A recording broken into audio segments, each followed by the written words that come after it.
Vaishnavis.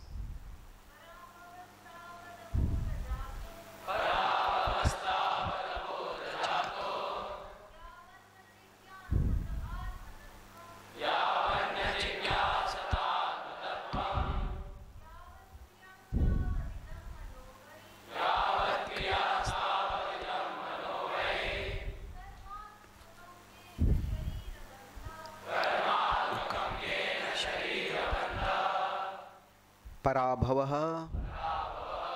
पराजय दुख तावत उस समय तक अबोध जातः अज्ञान से उत्पन्न यावत जब तक न नहीं जिज्ञासते जिज्ञासा करते हैं आत्मतत्वम आत्मा के बारे में सत्य यावत उस समय तक क्रिया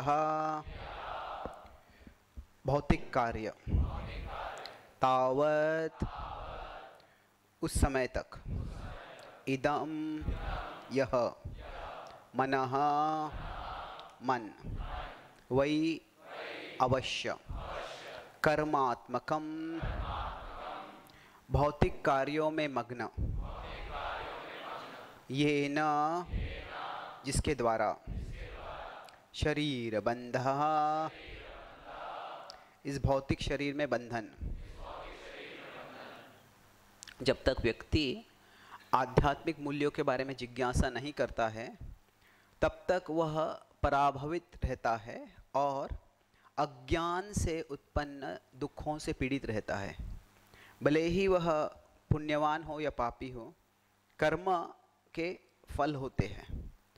अगर कोई व्यक्ति किसी भी प्रकार के कर्म में लगता है तो उसका मन उस कर्म से दूषित हो जाता है और जब तक मन दूषित है, चेतना अस्पष्ट है और वह व्यक्ति भौतिक कार्यों में लीन है, तब तक उसे एक भौतिक शरीर स्वीकार करना पड़ता है। तो लंबा तात्पर्य है, will look at one part of it. साधारणतः लोग ये सोचते हैं कि हमें पुण्यवान रूप से जीना चाहिए जिससे कि हम दुखों से मुक्त हो सकते हैं, पर यह सत्य नहीं है। भले ही कोई व्यक्ति पुण्यवान कार्य करे और मन के द्वारा तर्क करे, फिर भी वह पराभवित हो जाएगा। व्यक्ति का एक अकेला उद्देश्य होना चाहिए कि वह माया के बंधन से मुक्त हो सके और सारे भौतिक कार्यों से भी मुक्त हो सके। ज्ञान और कर्म ये भौतिक जीवन के समस्याओं का हल नहीं करते हैं। हमें आध्यात्मिक चीज़ों के बारे में जिज्ञासा करना ज़रूरी है। भगवद्गीता 4:37 में बताया गया है, यथैधांसि समिद्धो अग्निर् भस्मसात् कुरुते अर्जुन ज्ञानाग्नि सर्वकर्माणि भस्मसात् कुरुते तथा। जिस प्रकार से जो अग्नि होती है वो लकड़ी को जलाकर राख बना देती है, उसी तरह से जो ज्ञान की अग्नि होती है वह सारे भौतिक कर्म के परिणामों को जलाकर राख बना देती है। ओम ज्ञानतिमिरन्धस्य ज्ञानाञ्जनशलाकाय चक्षुरुन्मिलितं येन तस्मै श्रीगुरवे नमः। नमः ओम विष्णुपदाय कृष्णप्रेष्ठाय भूतले श्रीमते भक्तिवेदांत स्वामी इति नामिने। नमस्ते सरस्वती देवे गौरवाणी प्रचारिणे निर्विशेष शून्यवादी पाश्चात्य देशतारिणे। वाञ्छाकल्पतरुभ्यश्च सिन्धुभ्य एव च पतितानां पावनेभ्यो विष्णवेभ्यो नमो नमः। जय श्री कृष्ण चैतन्य प्रभु नित्यानंद श्री अद्वैत गदाधार वासादि गौर भक्तवृंद। हरे कृष्णा कृष्णा कृष्णा हरे हरे, हरे राम राम राम हरे हरे। हरे कृष्णा। तो आज हम यहाँ पर महाराज ऋषभदेव की जो शिक्षाएं हैं उसके बारे में चर्चा कर रहे हैं। तो मैं इसे कुछ वाइट बोर्ड के रूप में इस्तेमाल करके कुछ लिखूंगा और एक्सप्लेन करूंगा। तो ये जो श्लोक है यह हमें बता रहा है कि मानव जीवन अभी हम सब जी रहे हैं, और जब हम कार्य करते हैं तो कुछ कार्य से हमको यश मिलता है, कुछ कार्य से अपयश मिलता है। तो अभी कितने लोग हैं जो अपयश चाहते हैं? सब लोग चाहते? बिल्कुल नहीं। कोई कहता है कि मैं अपयश चाहता हूँ, तो या तो वो मूर्ख है या वो हमको मूर्ख बना रहा है। तो कोई भी व्यक्ति साधारणतः से जो है अपयश नहीं चाहता है। तो अभी यहाँ पर वो परिभाषा दे रहे हैं कि अगर हमको पराभव नहीं चाहिए, पराभव क्या होता है? अभी अलग अलग जो अपयश होता है, पराभव, अलग अलग परिभाषाएं हो सकती है। कोई कह सकता है कि मैं इस इंटरव्यू को गया था और वो इंटरव्यू मुझे नहीं, मैं पास हुआ, मुझे जॉब नहीं मिला, तो वो पराभव है। कोई कह सकता है कि अरे इंडिया पाकिस्तान का मैच था, इंडिया ने जीती, वो पराभव है। या फिर अभी कोई कह सकता है कि भारत चाइना में कुछ कॉन्फ्रंटेशन हो गया, भारत नहीं जीत पाया, वो पराभव है। या अभी रशिया यूक्रेन में काफ़ी समय से चल रहा है युद्ध, यूक्रेन नहीं जीत पा रही, वो पराभव है। तो पराभव के अलग अलग परिभाषाएं हो सकती है, और वो सत्य है कि क्या होता है कि जो हम विक्ट्री और फेलियर बोलते हैं, that depends on our conception. संकल्पना क्या है मेरी, मैं क्या कर रहा हूँ। तो मान लीजिए अगर कोई प्रवचन सुन रहा है, और कुछ लोग होते हैं वो सोचते हैं कि प्रवचन कब अच्छा हुआ, लोग बहुत हंसे प्रवचन में, तो इतने सारे बार लोग हंसे, मेरा प्रवचन यशस्वी है।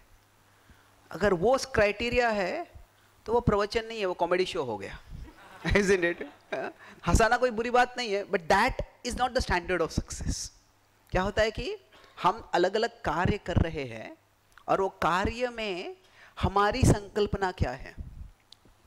जो हम एक्शन करते हैं, एक्शन के पीछे एक कंसेप्शन होता है।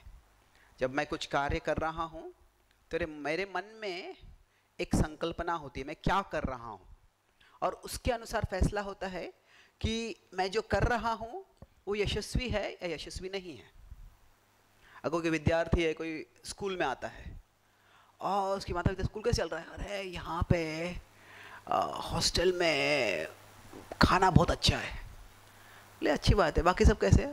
खाना बहुत अच्छा है, ये सबसे इम्पोर्टेंट चीज़ है। ओके, नहीं, खाना अच्छा होना अच्छी बात है, और साधारणतः मोस्ट हॉस्टल में खाना अच्छा नहीं होता है, तो वो अच्छी बात है। पर क्या अगर अच्छा ही खाना है तो उसके लिए कोई बड़े कॉलेज में जाने की ज़रूरत नहीं है, कहीं भी अच्छे होटल में जाके खा सकते हो। तो क्या है कि अभी वो व्यक्ति कॉलेज में आया है, तो उस कॉलेज में अगर आया है तो वहाँ पे एक विजय और पराजय की परिभाषा होती है।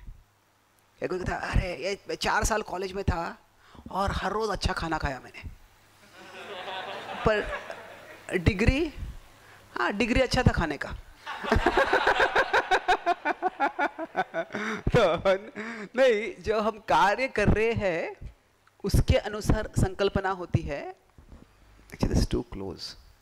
तो उसके अनुसार संकल्पना होती है कि कैसे कार्य। Do we have a normal mic? आपको भी आवाज आ रही है? बीच में ब्रेक हो रहा है ना कुछ? Is it clear to all of you? Clear है? ओके, ठीक है। तो I can hear myself breathing.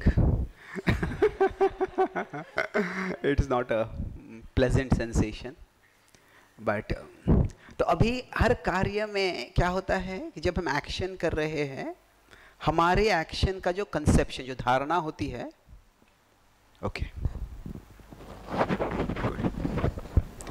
हरे कृष्णा हरे कृष्ण। बेहतर है अभी?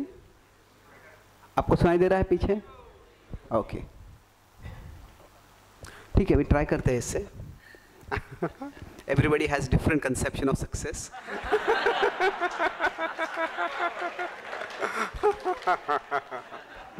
तो ठीक है, but this definitely seems better, thank you. तो अभी जब हम होते हैं कि जो एक क्या है कि एक नेचुरल या एसेंशियल कोई भी कार्य कर रहे हैं तो उस कार्य के अनुसार एक परिभाषा होती है, उसका यश क्या है, परिभाषा क्या है, और उसके साथ कुछ पेरिफेरल मतलब कुछ एडिशनल या नॉन एसेंशियल संकल्पना होती है।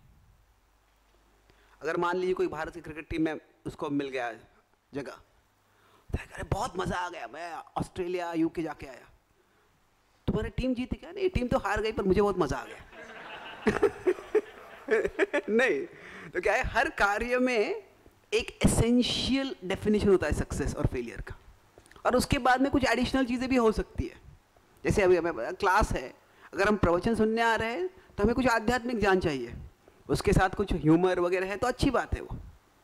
बट क्या है, कभी कभी जब हमारा मन थोड़ा अज्ञान से हो जाता है तो सर्वार्थान विपरीतांश, तो जो नॉन एसेंशियल है उसको हम एसेंशियल बना देते हैं, जो ज़्यादा महत्वपूर्ण नहीं है उसको महत्वपूर्ण बना देते हैं।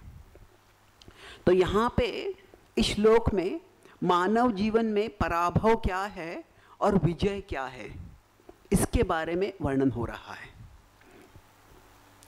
तो अभी अधिकांश लोग जो होते हैं अगर बोलते हैं कि सक्सेस और फेलियर, तो बहुत से लोग कहेंगे कि यशस्वी क्या होगा अगर मुझे पैसा मिल गया, मुझे कुछ ख्याति मिल गई, मुझे कुछ भोग मिल गया।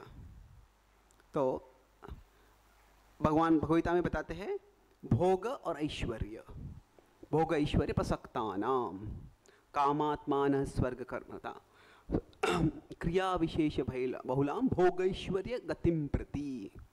सो भोग और ऐश्वर्य 240-243 भगवान वर्णन करते हैं इसके। अधिकांश लोगों को अगर यश के बारे में बताएंगे तो बोलेंगे कि हाँ मुझे ये चाहिए वो चाहिए। पहले होगा तो कुछ लोग बोलेंगे मुझे $1 मिलियन चाहिए, अभी आज के लोग भी मुझे मिलियन इंस्टाग्राम फॉलोअर चाहिए। तो क्या होता है, बोलेंगे मुझे ये चाहिए, मिल गया तो मैं यशस्वी हूँ।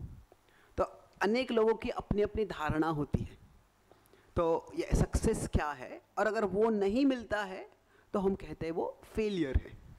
अरे मेरे जीवन में कुछ नहीं कर पाया मैं, मेरा जीवन व्यर्थ चला गया। अधिकांश लोग अगर कोई बोले व्यर्थ चला गया, क्या हो गया, अरे मैं इतना पैसा नहीं कमा पाया, मैं ये नहीं कर पाया, वो नहीं कर पाया। तो अभी ये एक कंसेप्शन है। यहाँ पे ऋषभदेव बता रहे हैं अपने पुत्रों को, अभी ऋषभदेव राजा है और उनके जो पुत्र है वो राजकुमार है, वो भी ऐश्वर्य में बड़े हुए हैं और उनको ऐश्वर्य मिलने वाला है आगे चल के। ऑफकोर्स हम आगे चलते देखते हैं कि उनके कुछ पुत्र होते हैं वो ब्राह्मण बन जाते हैं, कुछ परमहंस बन जाते हैं, अलग अलग मार्ग चुनते हैं वो। पर यहाँ पे एक पिता के रूप में वो अपने बच्चों को सही यश और अपयश की क्या परिभाषा है वो बता रहे हैं।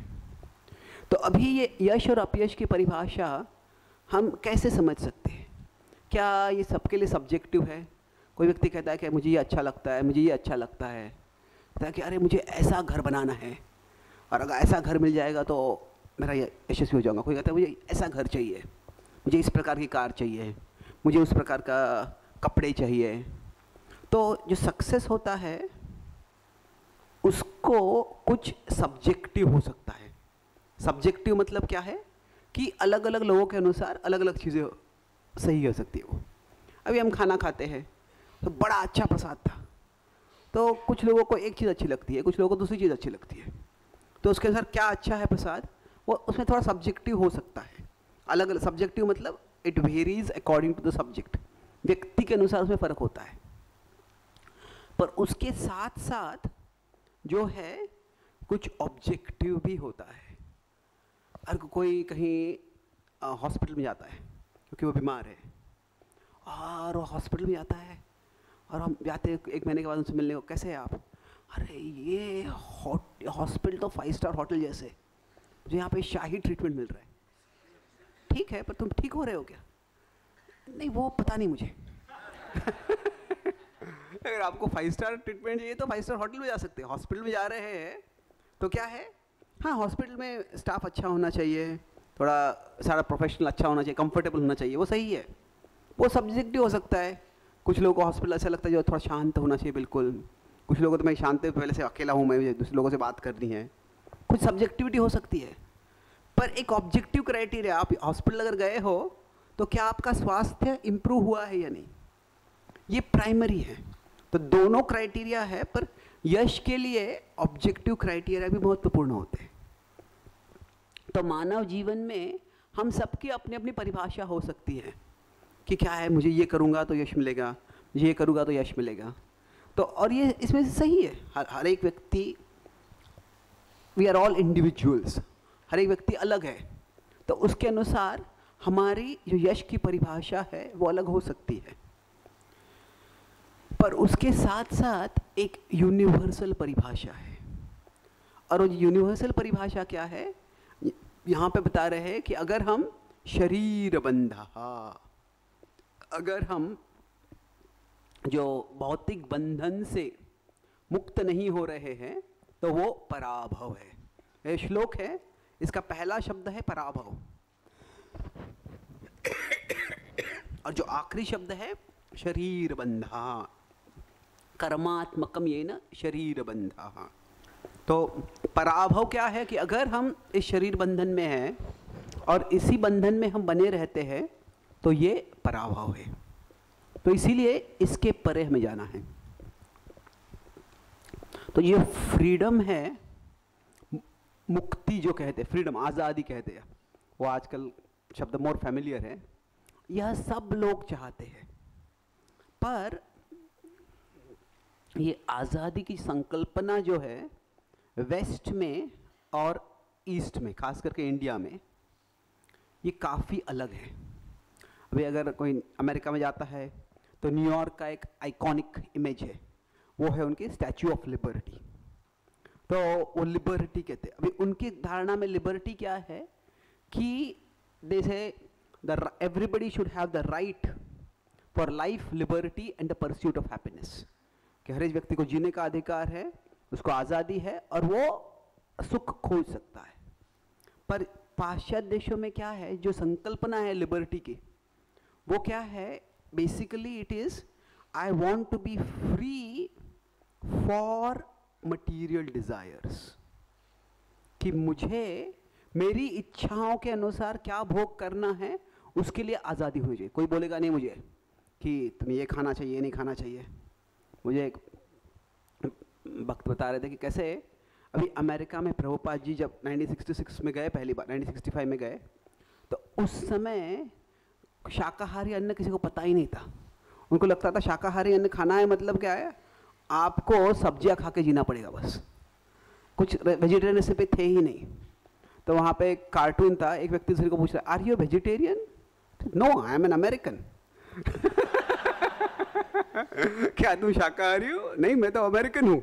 मतलब अमेरिकन मतलब मैं शाकाहारी हो ही नहीं सकता, ऐसा भाव था। तो क्या है कि भाई जो खाना है, जैसे भोग करना है, मैं वो करूँगा। वो पाश्चात्य देशों में, अभी पाश्चात्य देशों को जनरलाइज नहीं करते, पाश्चात्य देशों में थोड़ा अध्यात्म था, अभी भी है, पर जो मटीरियलिज्म अधिकांश रूप से पाश्चात्य देशों से आया है। तो वहाँ पे जो आज़ादी है, that is liberty and that is free for material desires. पर भारत में जो है वो है लिबरेशन। लिबर्टी ये शब्द ज़्यादा प्रभुपाद इस्तेमाल नहीं करते, कभी कभी करते। और लिबर्टी का मतलब क्या है, free from material desires, not free for but free from. और इन दोनों में जमीन आसमान का फर्क है।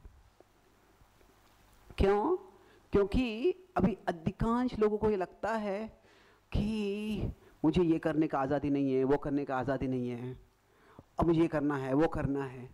और अधिकांश लोग सोचते हैं कि अगर मेरी जो इच्छाएं हैं वो पूरा करने का मुझे मौका मिल जाएगा तो मैं आज़ाद हो जाऊंगा। और कुछ हद तक ये सत्य है। अगर कोई ऐसे समाज में है जहाँ पे गवर्नमेंट सारा डिक्टेटर जैसा है, गवर्नमेंट बहुत इंटॉलरेंट है, तो व्यक्ति कुछ कर नहीं कर सकता है, तो तभी वो आज़ादी एक तरह से अच्छी है, ज़रूरी है। पर भौतिक दृष्टि से वास्तव में हम कभी भी we can never be free forever. अभी कोई व्यक्ति का स्वास्थ्य अच्छा नहीं है, मुझे बीमारी से मुक्त होना चाहता हूँ, अच्छी बात है, ज़रूर होना चाहिए। पर उसके बाद में क्या बीमारी से मुक्त होने के बाद क्या वो व्यक्ति जितना चाहेगा उतना भोग कर सकता है? नहीं, वहाँ पे भी तो रेस्ट्रिक्शन आने ही वाला है। क्या है कि जो हम कितना भी फ्री हो मटेरियल डिजायर्स के लिए, तो क्या होता है, दो सवालों से फिर भी हम लिमिटेड हो जाते हैं। क्या सवाल है? हाउ मच, हाउ लॉन्ग, कितना और कब तक। तो ये जो बताते हैं कि मधुलबई शमयंदुरापई, जो भोग है कितना भी क्यों ना हो वह वास्तव में सीमित रहता है। मान लीजिए कोई शराबी है और व्यक्ति वो चाहता है कि शराब पीना है, शराब पीना है, और शायद वो एक पार्टी में जाता है, कुछ ऑफिशियल कॉरपोरेट डिनर है, वहाँ पे जाते हुए देखता है अरे यहाँ पे शराब है, और फिर देखता है और उसके मन में पूरा शराब की इच्छा होती है। बाद में उसका बॉस है, बॉस से बात कर रहा है, पर बॉस से बात करते हुए उसके मन में बॉस का शरीर एक शराब की बोतल में परिवर्तित हो जाता है। तो अभी वो उतावला हो रहा है कि कब मैं शराब पीऊंगा, कब मैं शराब पीऊंगा, और ठीक है, अभी मीटिंग खत्म हो जाती है और वो जाके पीने लगता है। अब पिएगा भी तो कितना पिएगा वो? कुछ समय तक पीते, 1 बोतल, 2 बोतल, 3 बोतल।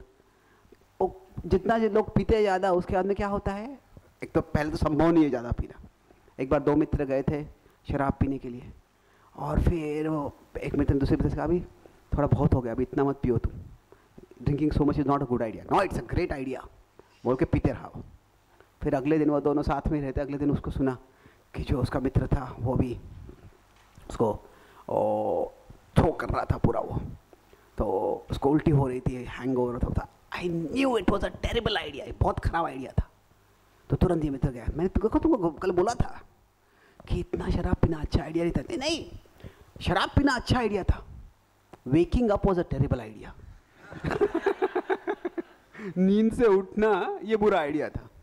तो क्या होता है, कई बार लोग जो है सोचते हैं कि मैं भोग कर लूँगा पर उसका कुछ परिणाम नहीं होगा, और वो होता है, तो कुछ समय के बाद हो सकता है, पर होता है, परिणाम आने ही वाला है।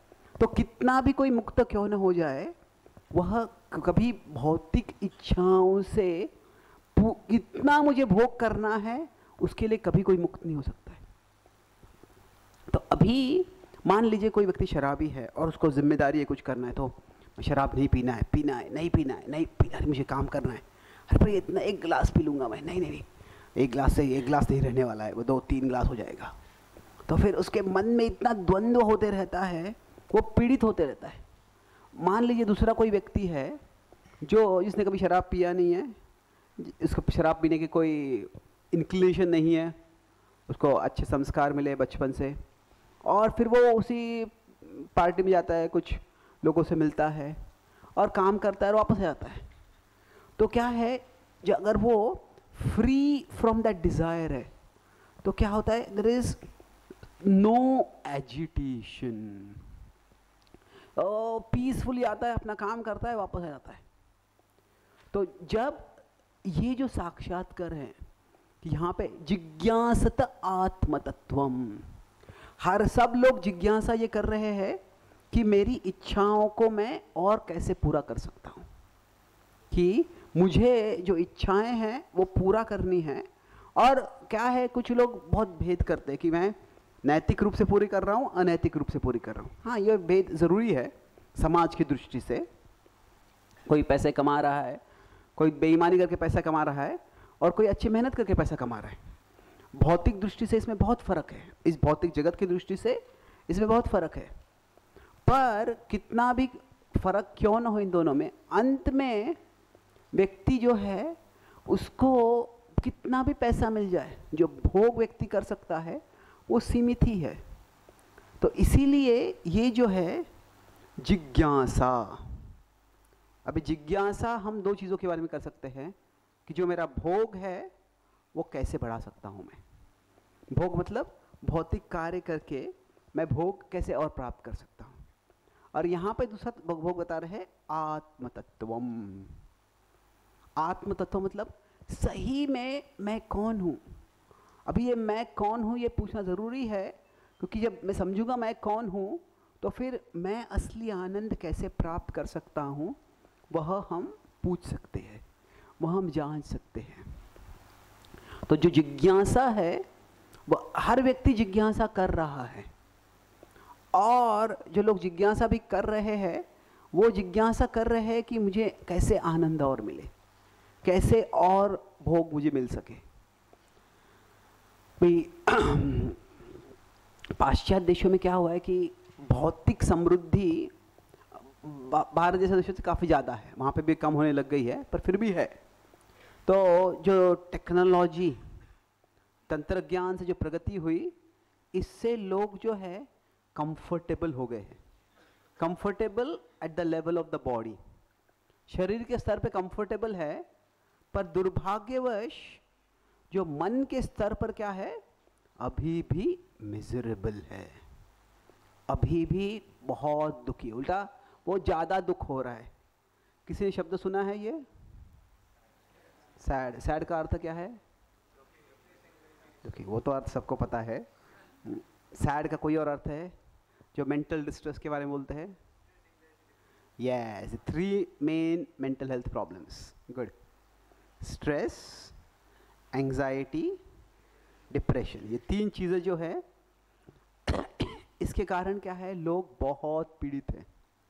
तो पाश्चात्य देशों में लोग भौतिक स्तर पे फिजिकली काफ़ी कंफर्टेबल है, एसी में बैठे हुए हैं, पर स्ट्रेस है और स्ट्रेस के कारण पसीना आ रहा है। तो क्या है, people are comfortably miserable.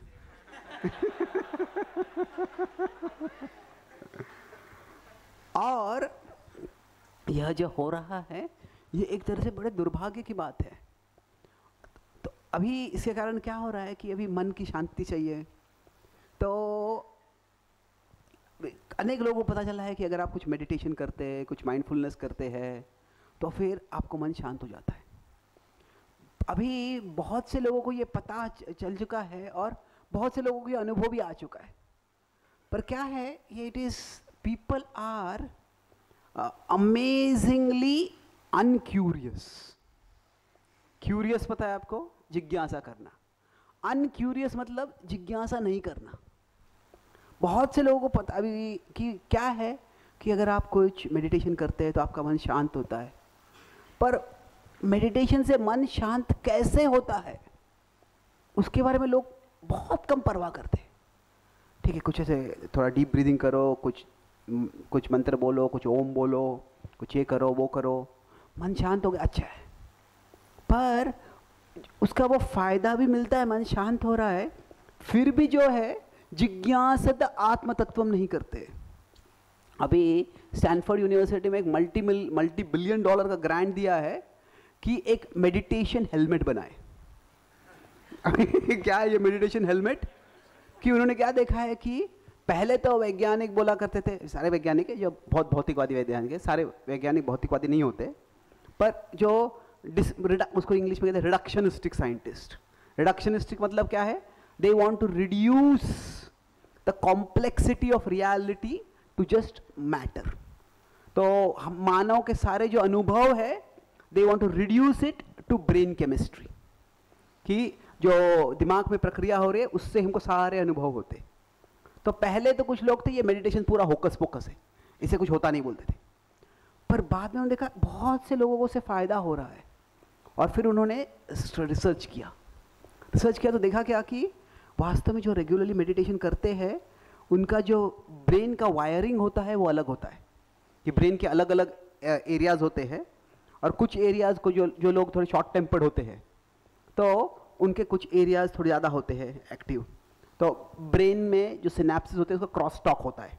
Cross talk मतलब क्या कि अगर दो ब्रेन सेल्स है जहाँ पे लिंक होते हैं, वो सिनेप्स से उसको कहते हैं, तो उससे क्या होता है, इन्फॉर्मेशन ट्रांसफर होता है, अंडरस्टैंडिंग होता है, एक्शन होता है। तो जब एक सिनेप्स से यहाँ पे लिंक हो रहा है और वहाँ पे दूसरा भी लिंक हो गया, तो क्या होता है, दो विचार साथ में चल रहे हैं तो हम डिस्ट्रैक्ट हो जाते हैं। तो अगर क्रॉस टॉक कम हो गया, मतलब क्या, एक समय, अभी एक सिनेप्स से कभी नहीं होता है, ब्रेन बहुत फास्ट काम करता है, पर जो ज़्यादा क्रॉस टॉक, उसको क्रॉस टॉक कहते हैं, वो नहीं हो रहा है, तो व्यक्ति और अच्छे से काम कर सकता है। तो उन्होंने देखा कि जो लोग रेगुलरली मेडिटेशन करते हैं, वो उनका जो ब्रेन है इट इज़ बेटर फॉर्म्ड। उनके जो ब्रेन के जो एरियाज हेल्दी फंक्शनिंग के लिए चाहिए, ज़रूरी है, वो उनका इम्पल्स कंट्रोल अच्छा होता है, उनका जो इमोशनल रेगुलेशन अच्छा होता है, उनका, उसको कहते हैं डिलेड ग्रेटिफिकेशन। डिलेड ग्रेटिफिकेशन मतलब क्या है कि सबको आनंद चाहिए, पर किसी को अभी अगर जो भोग करना है उसको थोड़ा डिले कर सकता है वो व्यक्ति। क्या अभी मुझे मूवी देखना है, पर कल मेरा एग्ज़ाम है, ठीक है एग्ज़ाम हो जाएगा फिर मूवी देखते हैं, तो उतना डिले करने का क्षमता होगा, उतना तो हाँ बाद में बोलूँगा, तो क्या है, उससे वो व्यक्ति कुछ जिम्मेदारी से कार्य कर सकता है। तो अभी ऐसे बताया कि अलग अलग एरियाज जो ब्रेन के, जिस व्यक्ति में से डिले ग्रेटिफिकेशन की क्षमता है, तो ब्रेन का कोई एरिया और शक्तिशाली होता है या वो और वेल डेवलप्ड होता है। क्या होता है कि वो न्यूरल इमेजिन से कौन सा ब्रेन का एरिया लाइट हो गया देखते हैं। तो अगर कोई एडिक्ट है तो उसके ब्रेन इमेजिंग से कुछ हद तक पता कर सकते हैं ये व्यक्ति एडिक्ट है। अभी किससे एडिक्ट है वो पता नहीं चलता है, किस चीज़ से एडिक्ट है वो, पर क्या हो गया बेसिकली, मैं न्यूरो साइंस में नहीं जा रहा हूँ यहाँ पे, पर मैं उदाहरण दे रहा हूँ कि कैसे कि ये आत्म तत्व की जिज्ञासा नहीं होती।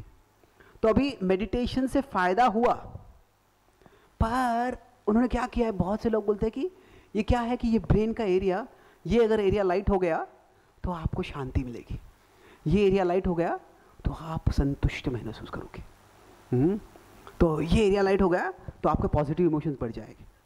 तो वो क्या बोल रहे हैं, जो मेडिटेशन से आपको मिलता है वो हम आपका एक हेलमेट दे देंगे, और हेलमेट से वो उस एरियाज के ब्रेन को इलेक्ट्रोड से इलेक्ट्रिसिटी भेज देगा और तुमको वही अनुभव हो जाएगा। तो अभी क्या कर रहे हैं, पूरा मेडिटेशन को मटेरियल ब्रेन फेनोमेना पे रिड्यूस कर दिया है। तो क्या है, बेसिकली ह्यूमन एक्सपीरियंस, मानव का अनुभव है, वास्तव में ह्यूमन एक्सपीरियंस भी नहीं है, उसको हम कहते हैं स्पिरिचुअल एक्सपीरियंस है वो। उसको क्या कर रहे हैं अपने, उसको सिंपली ब्रेन केमिकल्स, इसको कहते हैं रिडक्शनिज्म।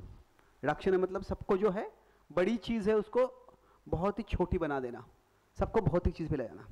तो क्या है, भले ही मेडिटेशन का फायदा हो रहा है, पर जो आत्म तत्व के बारे में जिज्ञासा है वो नहीं हो रही है।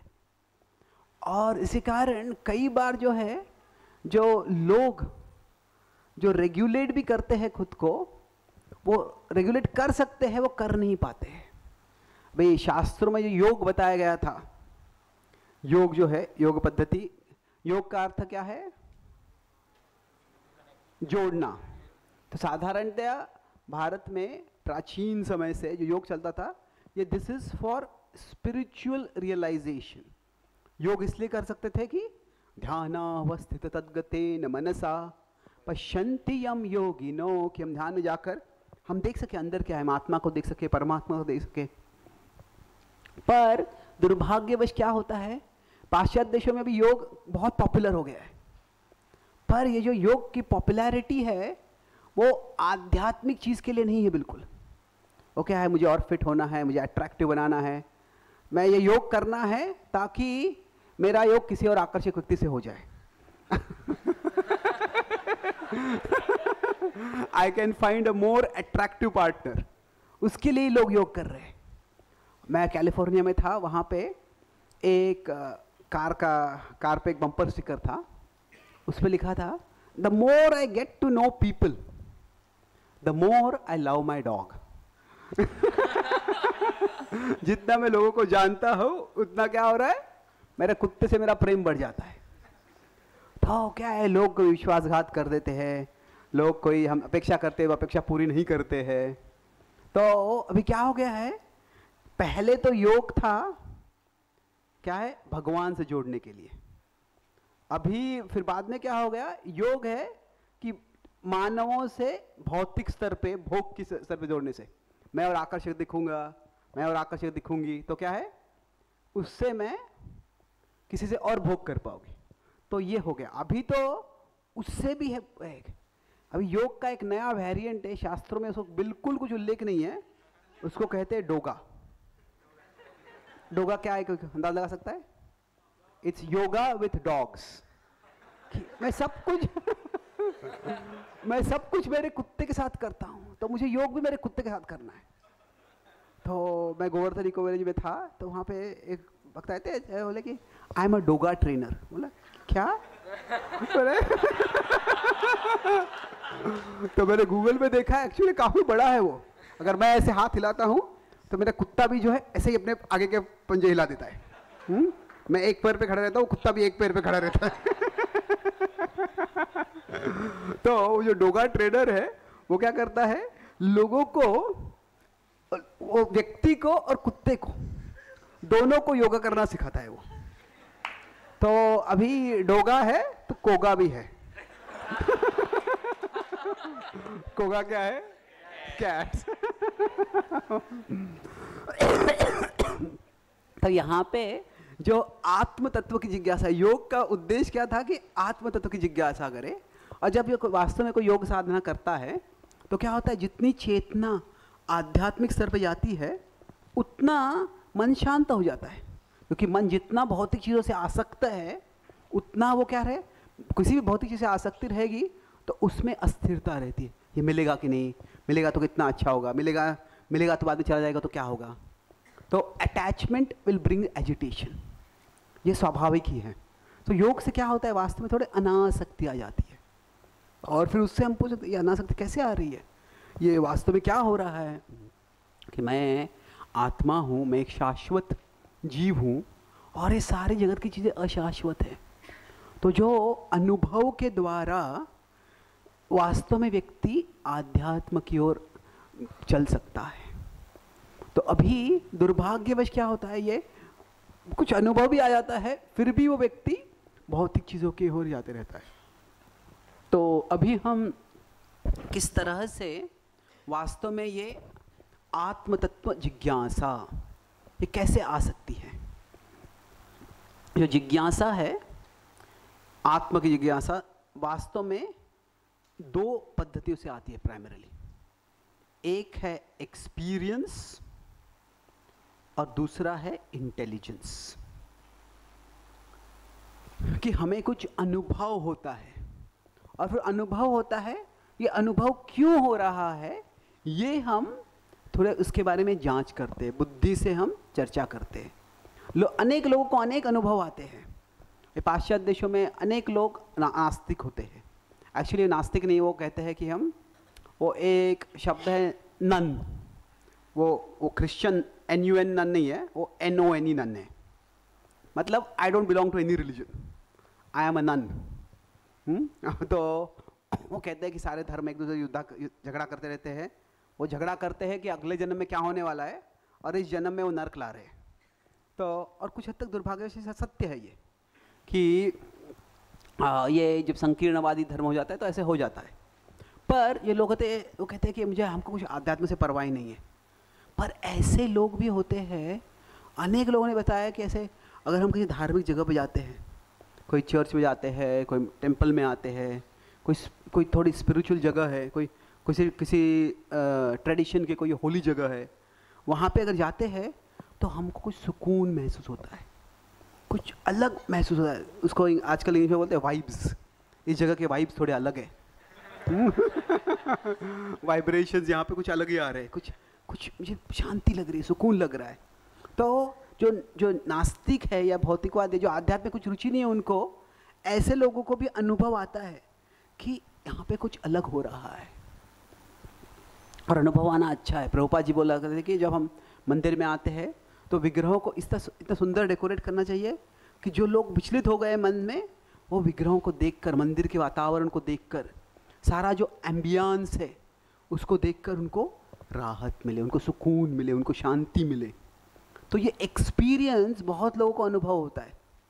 पर क्या है, वो एक्सपीरियंस क्यों हो रहा है वो थोड़ा उसका जांच करना होता है।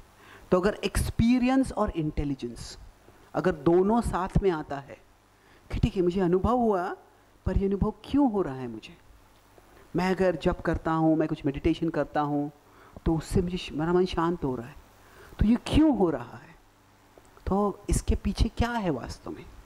जब वो जिज्ञासा करते हैं इसके लिए बुद्धि लगती है। तो कुछ लोगों के लिए जिज्ञासा अनुभव से शुरू होती है, अधिकांश लोगों को वास्तव में अनुभव से शुरू होती है। या भक्तों के संग में आते हैं, कोई किसी भी कारण से कोई भक्त के संग में आ जाता है। वो अमेरिका में 20-30 साल पहले हरे कृष्णा जो था बहुत लोगों के मन में था। भक्त सब रास्ते पे हुआ करते थे, कीर्तन किया करते थे, डिस्ट्रीब्यूशन किया करते थे। तो तभी कई लोगों को, अमेरिका में लोगों को पूछा था, उनको लोग बता रहे थे कि यहाँ पे अमेरिका में कितने हरे कृष्ण लोग हैं। तो बोले 20-30 लाख तो हो गए। तो क्या एक्चुअल संख्या भक्तों की इतनी कभी नहीं थी, पर ये सब जगह पे विजिबल थे। तो इसके कारण क्या था कि लोगों को लगता कि बहुत से भक्त हैं। तो what do you think about the Hare Krishnas. तो उन्होंने, कुछ लोगों ने ऐसे सवाल पूछा। वो एक रिलीजियस सर्वे चल रहा था अलग अलग धर्मों के बारे में।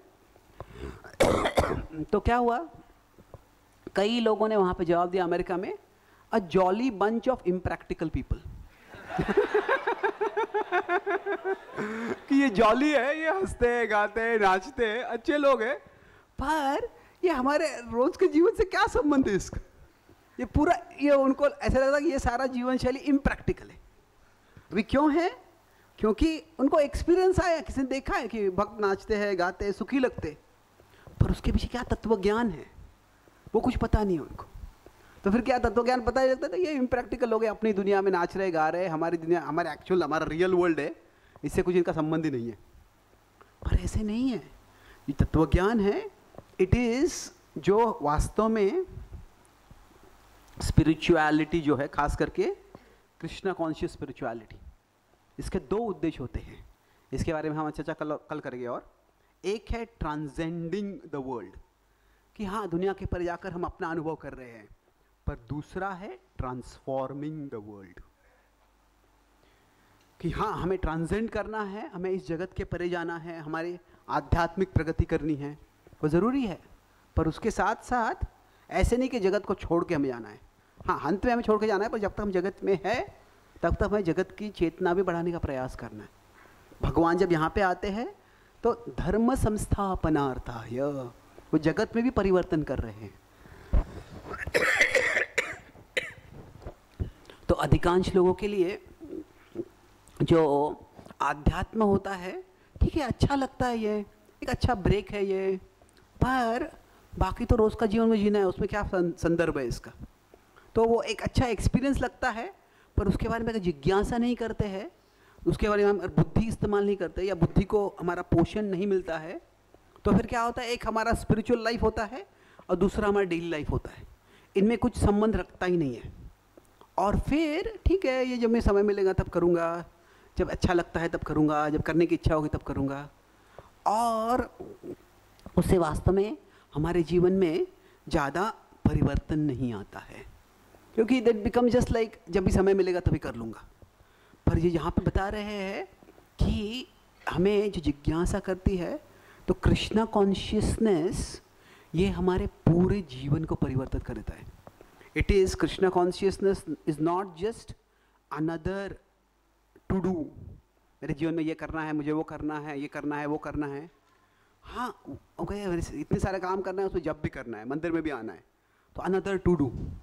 बट नहीं, वास्तव में क्या है, Krishna consciousness is another way to do, कि मुझे जीवन में जीना है, जो मुझे कार्य जिम्मेदारी है वो करनी है, पर वो एक अलग पद्धति से करनी है, एक अलग चेतना के साथ करनी है। तो अगर उस चेतना से हम जीते हैं तो जो पराभव है वो नहीं होता है। भक्तों को इस जगत में भी यश मिल सकता है, ऐसे नहीं कि नहीं मिलेगा, पर जो है the life will be meaningful in this world and life will be meaningful beyond this world. इस जगत में भी हमारा जीवन अर्थपूर्ण होगा और इस जीवन के परे भी अर्थपूर्ण होगा। तो ये कृष्ण भावना कैसे अनदर वे टू डू है, जब हम आत्मा को समझते हैं, आत्मा को और आत्म तत्व को समझ के जो आध्यात्मिक स्तर पे हमारा सारा जीवन हम जीने लगते हैं, उसके बारे में हम कल चर्चा करेंगे। तो आई समराइज, आज हमें मेनली 3 पॉइंट्स देखे। सबसे पहले कि किस तरह से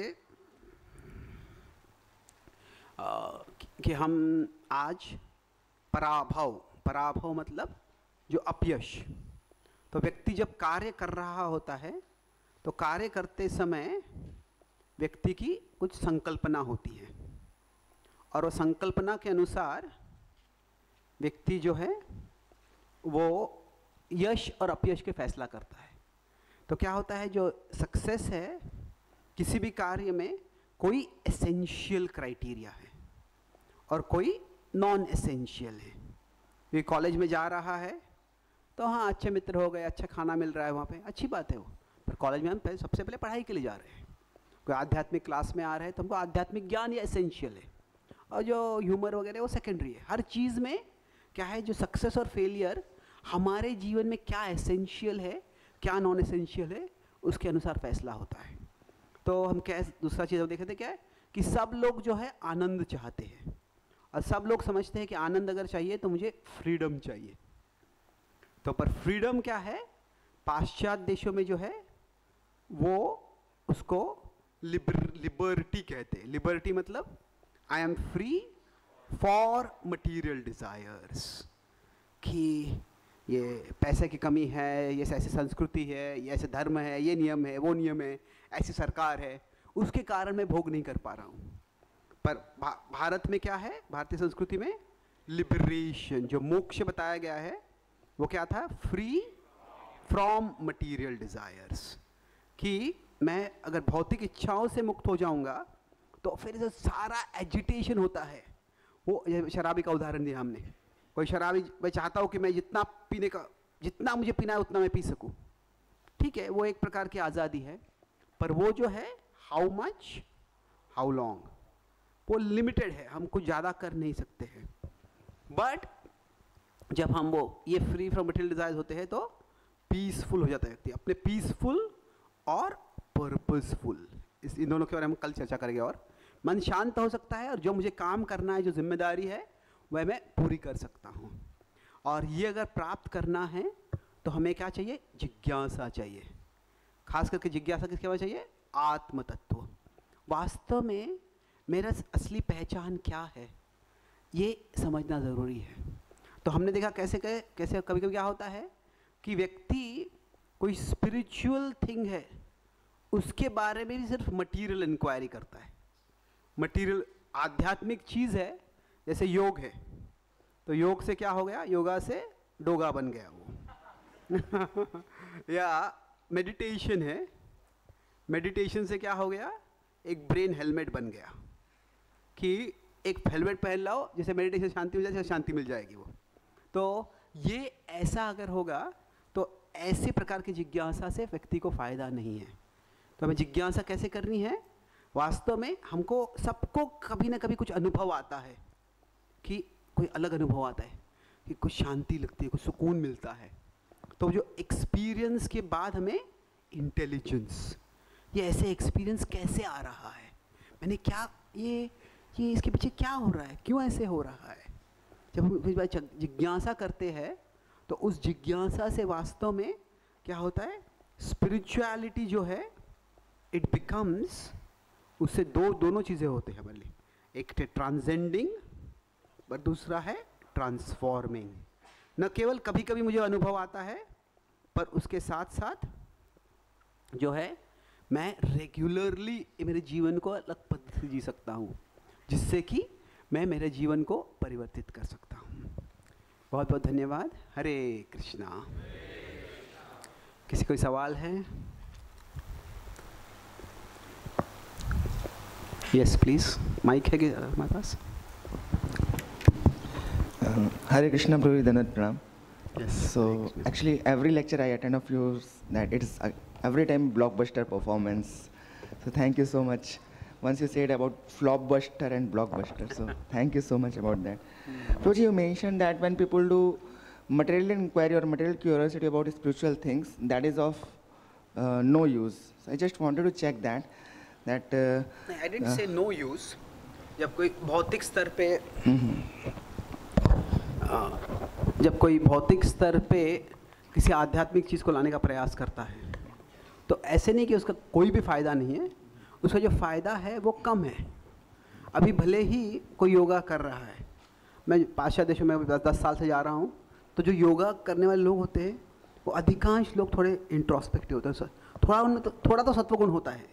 कैसे है कि जो हम क्या कार्य कर रहे हैं और किस लिए कार्य कर रहे हैं, जो गुण होता है हमारा, वो दोनों से निर्धारित होता है। What am I doing and why am I doing it.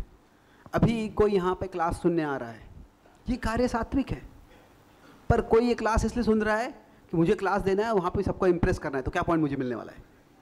तो अगर वो उद्देश्य है तो थोड़ा राजसिक उद्देश्य है, पर फिर भी क्या है, वो सात्विक कार्य में आ रहे हैं। तो भले ही लोग खुद के शरीर को आकर्षक बनाना चाहते हैं, वो राजसिक उद्देश्य है, पर उसके लिए शायद वो लोग बोटॉक्स ले सकते हैं, प्लास्टिक सर्जरी कर सकते हैं। अभी वो क्या है, राजसिक कार्य, राजसिक उद्देश्य के लिए वो कभी राजसिक कार्य कर सकते हैं, कभी तामसिक कार्य कर सकते हैं। तो पर अगर वो योग कर रहे हैं तो वो सात्विक चॉइस कर रहे हैं वो, तो भले ही उसे तुरंत उनका उद्देश्य बदल नहीं जाता है, पर धीरे धीरे बदलता है। तो पर वो बदलने में समय लगेगा। अगर आइडियल है कि वो सात्विक कार्य कर रहे हैं, सात्विक उद्देश्य से कार्य कर रहे हैं, तो डेफिनेटली अगर लोग योगा अडॉप्ट कर रहे हैं, मेडिटेशन अडॉप्ट कर रहे हैं, तो that is a sign of the rising of सत्व इन ह्यूमन सोसाइटी। थोड़ा तो सत्व बढ़ रहा है लोगों में। Okay, that only I wanted to check. Thank you bro. Thank you.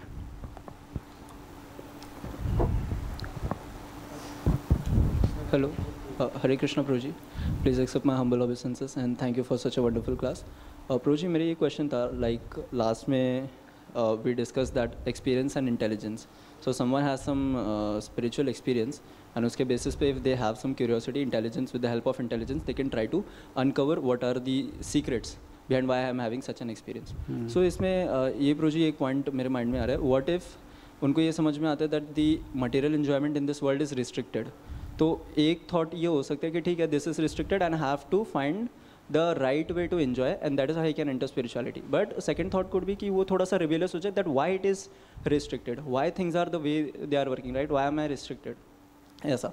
So in such a case if a person is having some thoughts और if we are having these thoughts about restrictions in everything, then how to approach this and from the very base uproot this very question. What is the correct understanding behind this this question? अच्छा सवाल है ये, कि अगर किसी को लग रहा है कि ये ऐसा मेरा जो भोग है वो सीमित क्यों है, तो वो सीमाओं के मैं परे क्यों नहीं जा सकता हूँ. तो एक्चुअली सिलिकॉन वैली में एक पूरा फिलॉसफी है अभी, उसको कहते हैं ट्रांस ह्यूमैनिज्म. ट्रांस ह्यूमैनिज्म का मतलब क्या है कि वो कहते हैं कि वी ह्यूमंस, हमारा मानव जीवन इंट्रिंसिकली लिमिटेड है. हम बूढ़े होते हैं, बीमारियाँ होती है, तो ये इसके परे हम जाना है, क्योंकि इनके कारण हमें भोग नहीं कर पाते हैं, हम आनंद नहीं प्राप्त कर पाते. ये भोग ये शब्द नकारात्मक हम इस्तेमाल कर साधन है, पर हम सुख नहीं प्राप्त कर पाते. तो उनका क्या गोल है कि हम टेक्नोलॉजी से जो है क्या करेंगे, हम ये सारी सीमाओं के परे चले जाएंगे. तो हाँ, अगर कोई बीमार हो रहा है, अगर कोई दवाई बना सकते हैं तो अच्छी बात है वो. पर इसमें क्या है, टेक्नोलॉजी से व्यक्ति सत्व, रजस और तमस हर मार्ग में जा सकता है वो. मान लीजिए अभी कुछ लोग ऐसे भी हैं जो अभी थोड़ा, अगर हमको स्वास्थ्य अच्छा रखना है तो हमें थोड़ा रेगुलेट करना चाहिए हमारा ईटिंग. शायद जो वेगन कॉन्शियसनेस, वेजिटेरियन कॉन्शियसनेस बढ़ रहा है, या अभी सिलिकॉन वैली में इंटरमिटेंट फास्टिंग चलता है. लोग बोलते हैं कि आप जो ज़्यादा समय के लिए खाओ मत. तो ये कुछ सात्विक ट्रेंड्स है. तो ये भी साइंटिफिक रिसर्च से ही आया है. ये ऑफकोर्स यू कैन से शास्त्रों में पहले से बताया ये, बट क्या है कि जो हमारे जो लिमिटेशंस है उसके परे जाना ये एक स्वाभाविक प्रवृत्ति है. पर वो कैसे जाते हैं, वो अलग अलग पद्धति है उसके लिए. कोई रजोगुण में होता है तो वो कहेगा कि किस तरह से मैं कुछ दवाई ले लूँगा.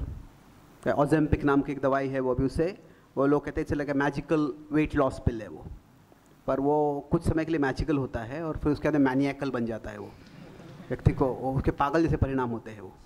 तो कोई इस तरह से कर सकता है, तो कोई तमोगुण में जा सकता है उसके लिए. तो क्या है कि किस तरह से हम भौतिक स्तर पे भी अगर हम सोच रहे हैं तो उसको क्या है कि इतना we don't have to rigidly separate between material and spiritual. This that difference I talk about tomorrow, the transcending और ट्रांसफॉर्मिंग के बीच में. पर क्या है कि क्या कर रहे हैं. तो अगर किसी को देयर इज ऑल प्रोग्रेस, किसी भी दिशा में प्रोग्रेस हो रही है, progress has to begin with a basic acceptance of reality, कि जो अभी परिस्थिति ऐसी है और इस परिस्थिति से अभी मैं प्रगति कैसे कर सकता हूँ. और कोई कहता है ये परिस्थिति ही अनफेयर है, ओके ठीक है वो कह सकते हैं, पर उसको किस हद तक परिवर्तन करने वाले हैं हम. कोई व्यक्ति अभी जो है, इसका एक तामसिक उदाहरण देते हैं कि अभी लोग भोग करना चाहते हैं, इंद्रिय भोग करना चाहते हैं, मैथुन से भोग करना चाहते हैं. तो भी प्रभुपाद जी कहा करते थे कि इससे क्या होता है, अगर साधारणतया इसके लिए भारत हो या पाश्चात्य देशों में उस पर एक बाउंड्री होता था. बाउंड्री क्या था, इट इज़ मैरिज. पर अभी लोग कहते हैं कि हमको फ्री लव चाहिए और ये बाउंड्री की कोई ज़रूरत नहीं है. तो प्रभुपाद जी कहा करते थे उससे क्या होता है, जो पुरुष स्त्री साथ में आते हैं, स्त्री गर्भवती हो जाती है और फिर उस स्त्री को सारी जिम्मेदारी लेनी पड़ती है, या फिर स्त्री को सरकार के पास जाके पैसे मांगने पड़ते हैं. तो अभी क्या है, इसके खिलाफ अभी कुछ लोग कहते हैं कि this is nature being unfair to women. और पाश्चात्य देशों में कोई अभी कोई स्त्री है उसको बच्चा नहीं है कि मदरलेस चाइल्ड कहते हैं उसको, हमें कहते नहीं पर वो थोड़े दुख की बात है. सॉरी मदरलेस चाइल्ड नहीं, childless mother. Okay can somebody mother, childless woman basically, not a mother. पर पाश्चात्य देशों में I am not childless, I am child free. अभी ये चाइल्ड फ्री मतलब ये बोलना ही कैसे उससे कि क्या बच्चा एक बोझा है, उससे मैं मुक्त हूँ. थैंक गॉड आपके माता पिता ने ऐसे नहीं सोचा. तो क्या है, it is a gift given by nature. जो it is a super power associated with female body, that is what keeps humanity going. इस स्त्री को एक भेंट दिया गया है, पर अभी क्या है उसको बोझा मान लेते हैं. तो अभी ये प्रोपेगेंडा है जो बहुत ही एग्रेसिव फेमिनिस्ट होते हैं. फेमिनिस्ट के भी वो कई जनरेशन्स है, पर जो थर्ड फोर्थ फिफ्थ जनरेशन के फेमिनिस्ट वो कहते हैं कि pregnancy is biological slavery, abortion is technological liberation. कि वो कहते हैं जो गर्भवती होना ये निसर्ग ने स्त्री को गुलाम बनाया, उससे ये बायोलॉजी ने स्त्री को गुलाम बनाया, और जो गर्भपात है वो क्या है, वो टेक्नोलॉजी से स्त्री को आज़ादी मिल रही है. अभी ये इतनी परवर्टेड मेंटालिटी है, ये दुर्भाग्य का है. तो इसका अभी परिणाम क्या हो रहा है उससे कि पाश्चात्य देशों में खास करके अभी उसका पॉपुलेशन लोगों का बहुत कम हो रहा है. और उसके कारण अभी अगर पाश्चात्य देशों में दूसरे देशों से लोग जाते नहीं थे, भारत से हो, चाइना से हो, मिडिल ईस्ट से हो, तो वहाँ का पॉपुलेशन बहुत कम हो जाता था. और जो वाइट्स होते हैं उनको वैस्प्स कहते हैं, white Anglo Saxon Protestants, they are the prominent demographic. तो उनमें अगर वाइट लोगों में जो अमेरिका के 5 बिग सिटीज़ है, Chicago, New York, Los Angeles, DC और सैन फ्रांसिस्को, ये 5 शहरों में ये वाइट लोगों में the number of pets is more than the number of children. तो वो कहते हैं कि मुझे बच्चे नहीं चाहिए, पर क्या हर मानव में एक caring, there is a need to be needed, a need to nurture. ये एक स्वाभाविक ज़रूरत है मानव की कि मेरे अस्तित्व से किसी और के अस्तित्व में कुछ फ़र्क हो रहा है, किसी का और का अस्तित्व मुझ पे निर्भर है. ये एक स्वाभाविक मानव में ज़रूरत है. तो क्या होता है, मुझे बच्चे नहीं चाहिए, और बच्चे नहीं चाहिए, मैं I will have free sex and I will do abortion. I am not blaming women over here, I am just saying that ये पूरी विचारधारा है इसके लिए. पुरुष भी जिम्मेदार है, मानव भी, स्त्री भी जिम्मेदार है, सब जिम्मेदार इसमें. पर उससे हो रहा क्या है कि ठीक है हमको बच्चे नहीं चाहिए, पर वो नीड टू नर्चर है. तो क्या है, वो एक कुत्ते लेते हैं, कुत्ते पालते हैं. मैं लॉस एंजल्स में नहीं, मैं कहाँ था, कैलिफोर्निया में जब हुआ था, तो वहाँ पे एक वेस्टर्न कपल एक प्रोग्राम को आए थे. तो वो उनसे बात कर रहा था बाद में, तो वो पुरुष किसी कंपनी में, हस्बैंड थे, वो किसी कंपनी में काम कर रहे थे, तो वो तो वाइफ बोले थे कि आई am a stay at home dog mom, I am a stay at home dog mom. मतलब क्या, मेरा एक कुत्ता है जो मेरे बच्चे के समान है और मैं घर में रह के मेरे कुत्ते का पालन करती हूँ। तो अभी आजकल की संस्कृति ऐसे है, कोई अगर स्टे एट होम है उसको कहते तुम नौकरी नहीं करते कुछ, उसको नीचा देखते। पर ये ऐसी प्रवृत्ति हो गई, आई am a stay at home dog mom. अगर मानव बच्चे हैं तो उनका पालन करना है, तो वो क्या है, तुम कितने ओल्ड फैशन्ड हो। पर मेरे कुत्ता एक बच्चा है, उसको पालन करने के लिए मैं घर रहा हूँ, तुम कितने मॉडर्न हो, तुम कितने कूल हो।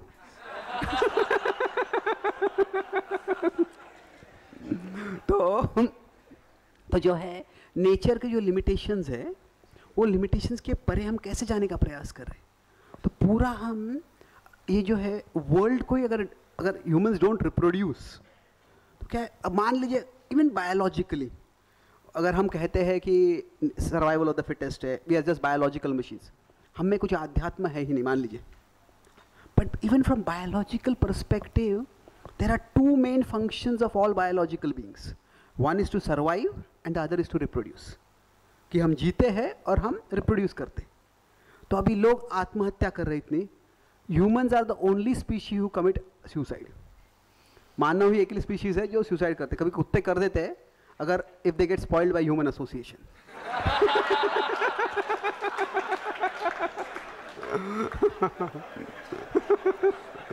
पर क्या हो गया है, even at the level of basic biology human society is failing, कि अगर हम instead of surviving we are trying to end our life. कोई और स्पीशीज ऐसे नहीं करता है, ऑल स्पीशीज रिप्रोड्यूस, हम रिप्रोड्यूस नहीं कर रहे, तो there is something a big problem there.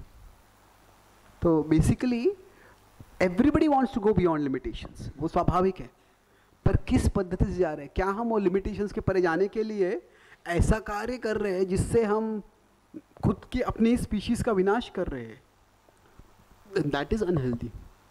एताम दृष्टिम अवष्टभ्य नष्टात्मानो अल्पबुद्धया प्रभवन्ति उग्र कर्माणः क्षयाय जगतो हितः।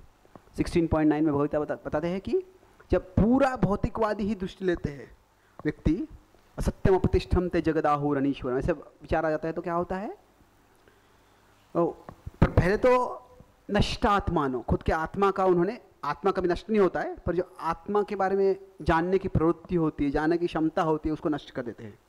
पर उसके साथ साथ क्षयाय जगतो हितः, जो जगत का क्षय व्यक्ति करने लगता है। तो वैसे दुर्भाग्यवश वैसी परिस्थिति अभी जगत में भी आ रही है। So we should just encourage a person, ठीक है, everybody wants to go beyond limits, but in going beyond limits, are we actually making things better or are we making them far worse? Okay, thank you. Any other questions? Okay.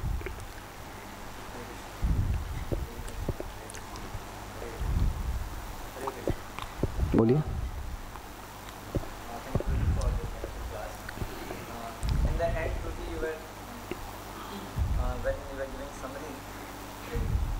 ठीक है, आप बोलिए, मैं दोहराता हूँ। आखिरी में जब आपने वो दिया था एक्सपीरियंस प्लस इंटेलिजेंस, वो होता है स्पिरिचुअलिटी से, और वो ट्रांसफॉर्मेशन और ट्रांसफॉर्मेशन एंड ट्रांसफेंडिंग एंड ट्रांसफॉर्म, हाँ।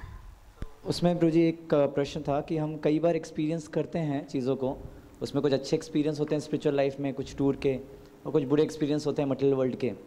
सो दोनों का एक्सपीरियंस होता है, और शास्त्रों के तरीके से हम उसको इंटेलिजेंस से वो भी कर देखते हैं कि ओके ये एक्सपीरियंस हुआ, शास्त्रों में भी लिखा हुआ है। लेकिन उस एक्सपीरियंस से और इंटेलिजेंस का यूज़ करके जो ट्रांसफॉर्मेशन होना था वो बहुत ही लिमिटेड टाइम के लिए होता है। मीन्स अच्छा,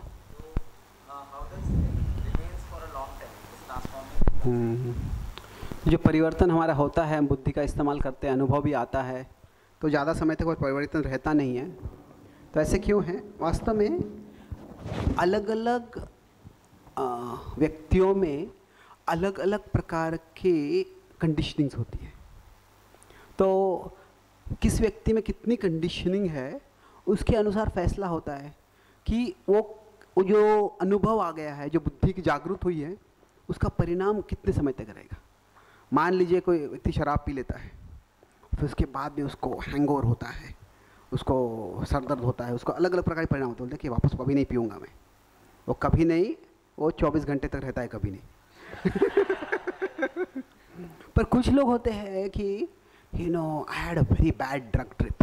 कुछ लोग ड्रग्स करते हैं और ड्रग के बाद में उनको बुरा अनुभव होता है, फिर याद रहता है उनको कभी नहीं लेने वाला मैं ड्रग्स। तो शायद ऐसे हो सकता है, इसमें कुछ हद तक हमारी स्वेच्छा है इसमें, पर अगर किसी व्यक्ति में कंडीशनिंग वो बहुत ज़्यादा है तो वही विचार बार बार आते रहेगा और फिर उसी प्रलोभन में व्यक्ति फंस जाएगा।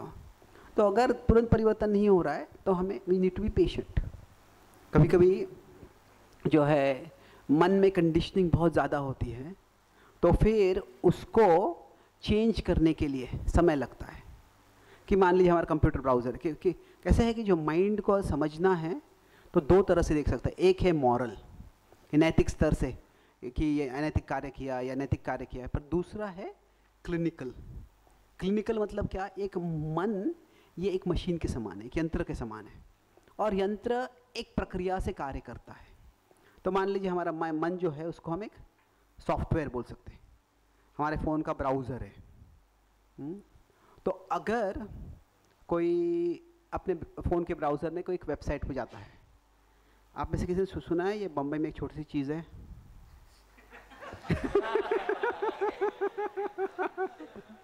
तो मान लीजिए किसी ने कोई bollywood.com नाम की वेबसाइट पे गया है वो, तो शायद 10 बार गया है वो, 50 बार गया, मान ली 50 बार गया। फिर बाद में ऐसे कोई लेक्चर के लिए आता है वो, उसको फिर भगवद गीता वगैरह में कुछ सुनता है वो, ये भगवद गीता क्या मैं जानना चाहता हूँ, तो जाता है अपने ब्राउज़र में भगवद गीता टाइप करने के लिए भी टाइप करता है तो क्या होता है, बॉलीवुड आ जाता है अभी। तो अभी क्यों आया, क्योंकि पहले का जो ब्राउज़र हिस्ट्री में स्टोर्ड है वो, तो तो हमारा मन भी वैसे ही है। तो मान लीजिए अभी हम किसी को कोई स्ट्रेस होता है तो उस व्यक्ति को लगता है कि मुझे टीवी देखना है, पर हम मंदिर में आते हैं, हम कीर्तन करते हैं, हाँ, उससे भी स्ट्रेस चला जाता है।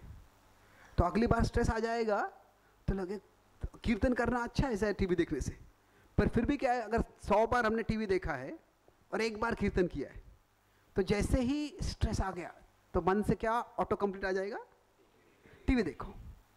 तो क्या है, ये एक मैकेनिकल चीज़ है। तो अभी हमें क्या करना है इसके लिए, अगर ऐसे हो रहा है तो जितना हो सके वो पूरा भगवद गीता टाइप करना है। 12 अक्षर है, बहुत मेहनत है उसके लिए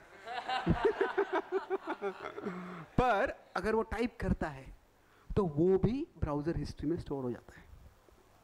और अगर मान लीजिए कोई व्यक्ति 25 बार भगवदगीता.com जाता है, तो अभी क्या होगा, 1-2 बार भी जाएगा तो वो भी ऑटो कंप्लीट में आ जाएगा वो।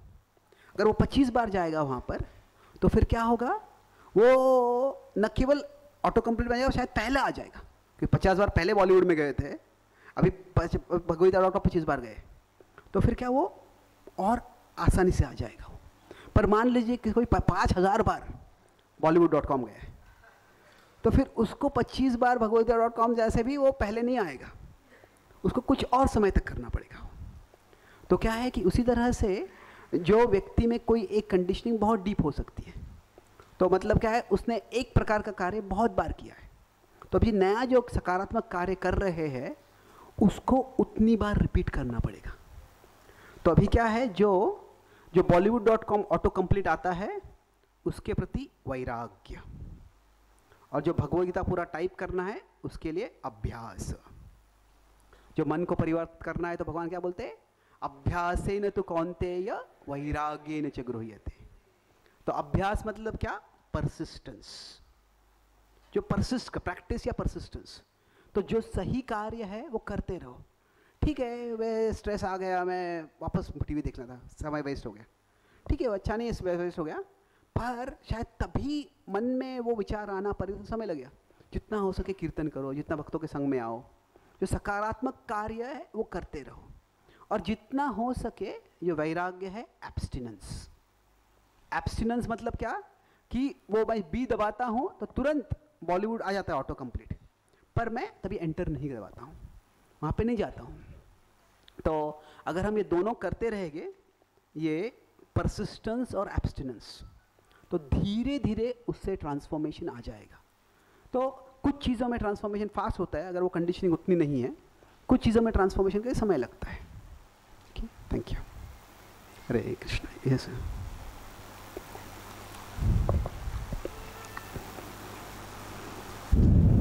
हरे Krishna Prabhu ji, thank you for the wonderful class. Prabhu ji, आपने जैसे बताया था कि एक्सपीरियंस आता है अगर हमें कुछ, उसको फॉर इंटेलिजेंस से चेक करना होता है। तो जैसे आपने बताया था कि स्टार्टिंग में हमें चैंटिंग करते हैं या कीर्तन में जहाँ पार्ट लेते हैं तो हमें पीसफुलनेस लगता है, but as we progress so sometime it feels कि mind is becoming more heavy now. Mind is more speaking during chanting, mind is more speaking more bad thoughts, or sleep is coming in chanting. So how intelligence can understand this? See, कैसा है कि intelligence का एक और भूमिका भी है। Intelligence means to understand that some things may be beyond the intelligence. उसको हम कह सकते हैं दैट इज इंटेलेक्चुअल ह्यूमिलिटी, कि जो मन है it is like a child.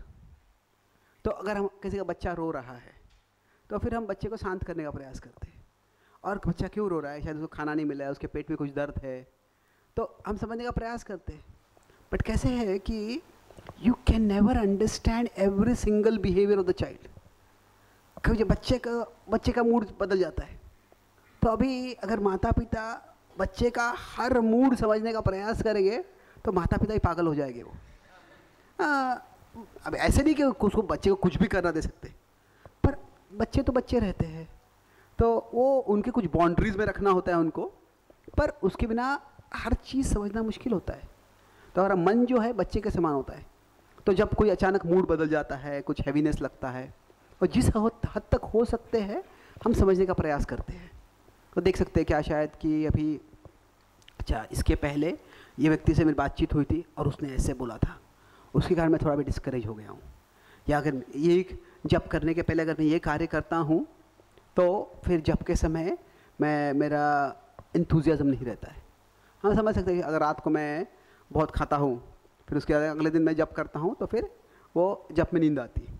कुछ हद तक हम जो कॉजल पैटर्न्स है कि ये क्यों हो रहा है वो समझ सकते हैं। वन फंक्शन ऑफ इंटेलिजेंस क्या है? To try to find the link between effect and cause. कि ये लिंक समझना ये बुद्धि का लक्षण है, पर कभी कभी हम नहीं समझ पाते, तो उसके समय सिंपली टॉलरेंस, ठीक है, कभी कभी ऐसी परिस्थिति आती है, सहन कर लो। तो ये जो बच्चे को मन को एक बच्चे के समझना बच्चे के समान तुलना करना, और जिस हद तक समझ सकते हैं समझने का प्रयास करना, but beyond that keep it under boundaries and tolerate it. Okay, thank you. Last question, will stop with this. Okay, will have more sessions afterwards, but कहाँ है यहाँ पे एक सवाल, माइक कहाँ है? Okay, should we stop here Prabhu? Okay.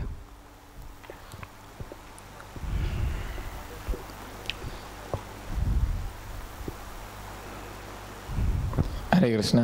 Prabhu, here we find that Bharat is speaking that somehow till the time one comes to spiritual platform, so he cannot, there is no relief. And he goes to explain that karmatmakam, that how one is entangled in fruitive activities. So in 11th canto, Krishna also in Uddhav Gita, he speaks one complete chapter on nature of fruitive activities, in which he goes to explain the philosophy of Jaimini. Before that he explains 24 gurus and then 10 slokas that how you should do, you should accept, follow Vaishnavism. But then he goes to explain the nature of fruitive activities, where he explains the Jaimini philosophy very deeply. So can you explain some the main points of Jaimini philosophy and how it is there are many flaws in it? Because it says that by fruitive activities one can be eternally happy in this material world, and the whole society which we see, modern society or anything, that is also somehow based around it. Okay, it's quite a long question, ठीक है। सबसे पहले उसका जवाब और long हो जाएगा, पर okay, I'll try to explain briefly, but maybe we can talk separately after this if required. तो यहाँ पे जो भागवतम के 11वें स्कंद में बताते हैं कि जो भौतिक कार्य जो होते हैं, फ्रूटिव एक्टिविटीज़, उसका जो प्रतिकार करना है, तो उसके लिए जैन मुनि की शिक्षाएं भी बताई गई है एक तरह से।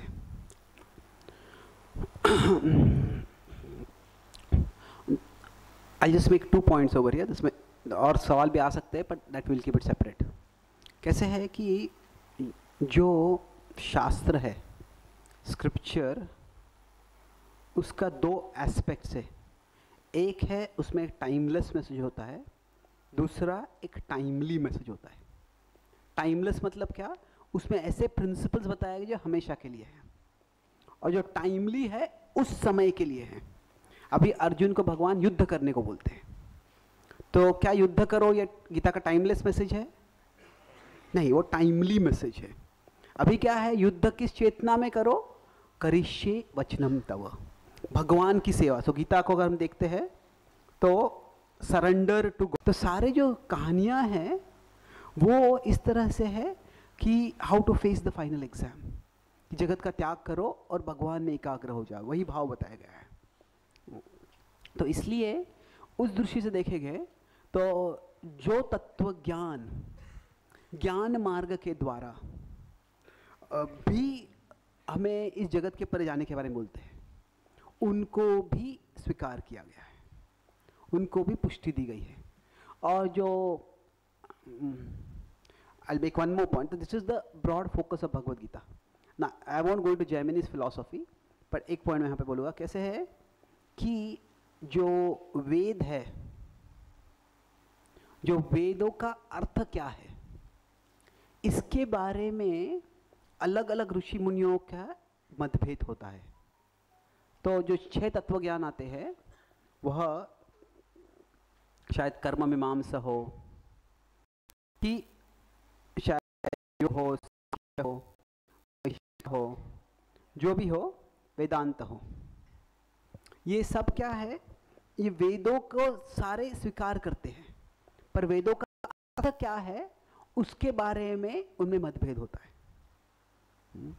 तो they all accept the authority of the Vedas, but they differ in the conclusion of the Vedas, कि उनका निष्कर्ष क्या है। तो अभी ये जो है, इसके बारे में 2 प्रकार से इनका जो डिफरेंसेस है, इनमें एक्चुअली काफ़ी डिफरेंस होती है, और पूरे ग्रंथ लिखे गए हैं कि ये तत्वज्ञान कैसे गलत है, ये तत्वज्ञान कैसे गलत है। पर इसमें 2 चीज़ें हैं कि जो ओरिजिनली है, these were meant to be like 6 departments in the same university. ये जो है, कोई डायरेक्टली छठे डिपार्टमेंट जा सकता है, कोई पहले डिपार्टमेंट से धीरे धीरे छठे डिपार्टमेंट जा सकता है। तो दे आर लाइक 1 यूनिवर्सिटी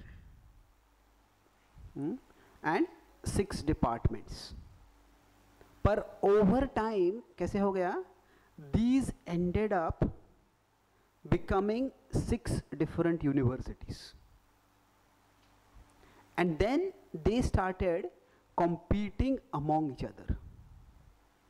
और तभी जो वेदांत सूत्र में की कमेंट्री गोविंद भाष्य लिखते हैं हमारे बलदेव विद्याभूषण, तो उसमें वो बाकी सारे तत्वज्ञानों का भी निंदा करते हैं, खंडन करते हैं, निंदा नहीं, खंडन करते हैं उनके। तो अभी जो उद्धव गीता, जब भागवतम ग्रंथ लिखा गया है, तो उसमें उस संदर्भ में जो बताया गया है कि it is not the, this is the progressive vision of the 6 systems, this is the competitive vision.